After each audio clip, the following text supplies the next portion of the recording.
2장 나의 야망을 생생하게 그리는가. 꼭지 3. 꿈의 우선순위를 정하라.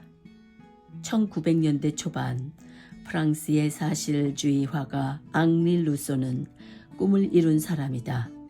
어렸을 적 학교에서 미술 시간에 상을 받은 것이 고작이었다. 부양해야 할 생업의 책임을 느끼고 세관원으로 일하다가 처음으로 그림을 그린 때는 나이 40이 되어서였다. 제대로 배운 것이 없어 사용이나 원근법 표현도 몰랐다. 자기 멋대로 마음 내키는 대로 그린 그림은 인정을 받지 못하고 조롱까지 받았다. 꾸준한 도전 속의 작품들로 드디어 그의 독창성을 인정받기 시작했다. 최고의 명성을 안겨준 꿈이라는 작품을 그린 나이는 60이었다. 그림 속의 꿈처럼 그의 삶도 실제로 이루어졌지만 안타깝게도 그 작품을 마지막으로 66세의 젊은 나이에 죽었다. 다행히 꿈이라는 작품으로 성공의 기쁨을 느꼈지만 너무나도 짧았다. 사후에 더 유명해진 화가이지만 끝까지 자기의 꿈을 놓지 않고 산 좋은 본보기다. 내가 사업을 시작할 때는 젊은 나이가 훨씬 지난 중년의 나이 44세였다. 요양원 사업이 어려워서부터 꾸던 꿈이라기보다 일종의 돌파구였고 피난처였다. 매일 우울감이 심해졌다. 막내딸이 유치원에 들어가고 뒤돌아본 나의 모습이 초라해지면서 시작된 정체성 혼란이었다. 분명 아이들과 가정은 내게 최고로 중요했고 끔찍이 사랑했지만 사라져가는 나 자신을 되찾아올 길이 없었다.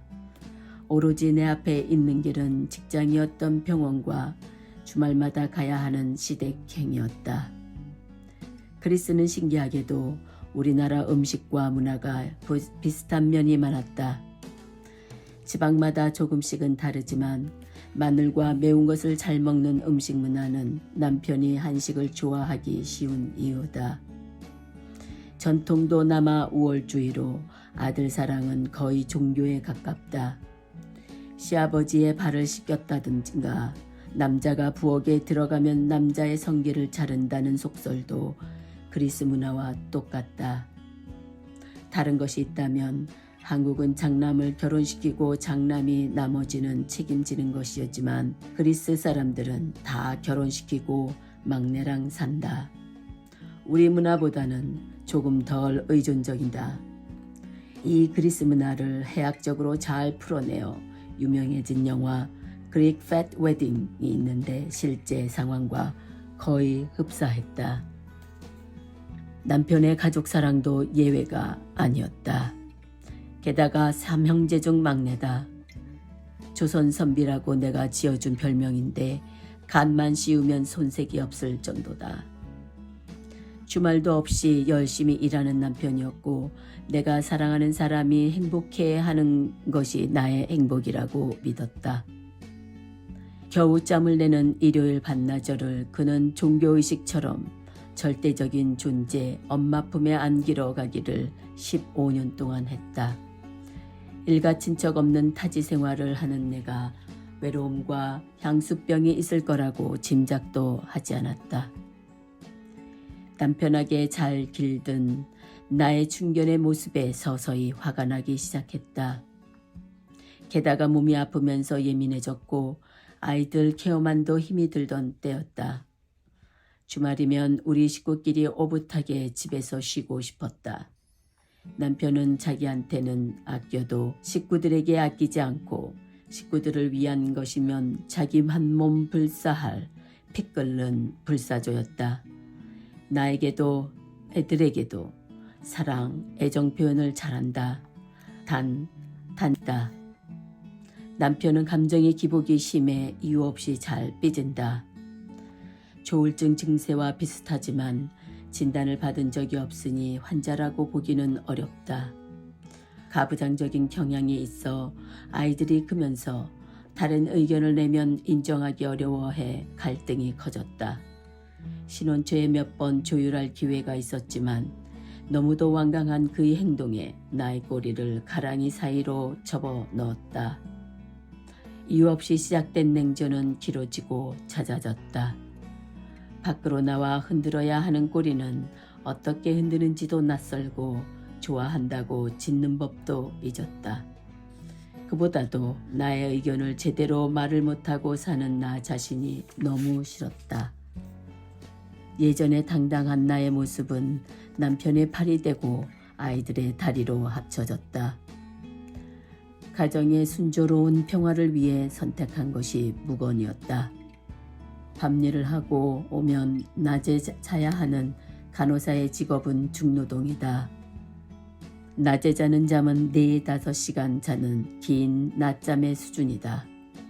시간 맞추어 아이들의 등하교를 해야 하니 다시 자면 못 일어난다. 꾀를 내어 토요일 밤 근무로 옮겼다. 그러면 일요일에는 자야 하니까 시댁을 가지 않아도 되었다. 인간은 어떻게도 살아내는 방법이 있다. 남편은 내 의도를 알 리가 없다. 똑똑한 우등생들은 절대로 꼴찌의 기분을 알지 못한다. 완벽주의에 가까운 사람들은 공감 능력과 성찰의 능력이 부족하기가 쉽다. 남편은 전혀 나의 편에서 생각해 보지 못했다. 엄마가 집에 와서 잘하던데? 남편이 엄마의 하해 같은 배려를 전한다. 이 노릇을 어떻게 하면 좋단 말인가. 감춰두었던 꼬리를 바짝 세우고 짖을 때가 왔다. 이제부터 가지 않을 거야. 대신 교회 가기로 했어. 뭐라고? What? 남편은 화가 나면 얼굴이 하얗게 되고 화를 삭히지 못해 말을 더듬는 버릇이 있다. 몇 주 전에 너무 답답하여 길을 걷다가 우연히 한국 간판이 있는 한국교회 문을 열었다. 하지만 주중에 내가 갈 수 있는 시간을 찾지 못하고 친구가 소개해준 권사님과 1:1 성경 공부를 시작했다. 아무것도 이해되지 않았고 하나님이 계신다는 것조차 의구심이 많이 들었지만 그런 것은 중요하지 않았다. 그냥 어디인가 기댈 때가 필요했었다. 그날부터 그의 핍박에 나의 고행이 시작되었다. 우리는 만날 때 같은 무신론자였다. 그런 내가 얼마나 자신을 믿지 못하면 절대자를 찾느냐며 배신감이 든다고 했다. 아마 하나님을 다른 남자로 착각하는 모양이다. 그는 내게 절대로 애들에게 영향을 끼치지 말라고 협박했다. 게다가 부모를 몰라보는 배은망덕한 며느리로 심판하고 인간 말종처럼 치를 떨었다. 그동안 미처 당신의 입장을 생각 못해서 미안해. 말을 하지 그랬어. 당신이 그렇게 힘들어하는 줄 몰랐어. 당신 가고 싶을 때 찾아뵈어도 돼. 라고 말할 거라고 조금은 기대했었지만 역시 자존심 센 남자가 할 소리는 아니었다. 다시 한번 나는 그의 꼭두각시이고 그는 나를 자신의 분신이나 소유물로 생각하고 있다는 것이 확신되는 순간이었다. 더욱더 하나님께 매달리게 되었다. 그 누구라도 나를 알아주고 눈물을 닦아주면 되었다. 해결책을 남편에게서 찾아내기란 불가능해지니 헤어지고 싶었다. 하는 수 없이 조언을 구하러 변호사를 찾아갔다. 지금 헤어지면 당신은 완전히 쪽박찹니다. 그러니까 하고 싶다는 사업 하시고 잘 되면 그때 반으로 나누세요. 간호사로서 돈을 벌어 아이들과 살 수 있을 줄 알았다. 문제는 식구 사랑이 끔찍한 남편이 순순히 양육권을 줄 리가 없다. 그렇다고 호주인들처럼 2주에 한 번 애들을 볼 자신은 더욱 없었다. 변호사의 조언을 따르기로 결정했다. 사업의 꿈 먼저, 이혼의 꿈은 나중에. 꿈에도 우선순위가 있음을 알았다. 순서만 바꾸면 둘 다 이룰 수 있다.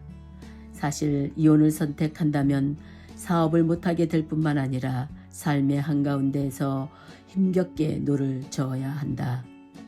믿기 어렵게도 불안하고 위태로운 부부 관계에도 남편은 내 사업에 동의해 주었다.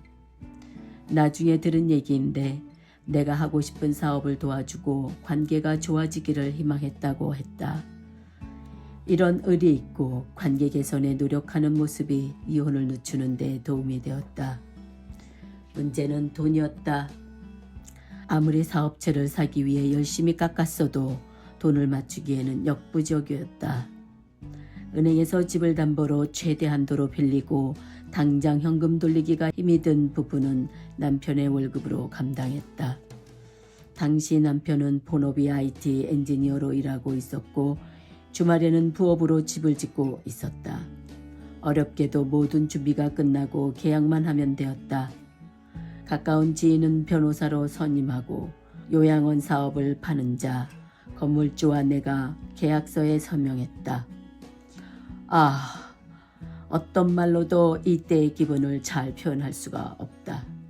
이 험난한 세상에 내 이름을 걸고 그것도 외국 땅에서 사업을 한다는 생각은 이룰 수 없는 꿈이라고 생각했다. 나의 시대가 오고 있었다.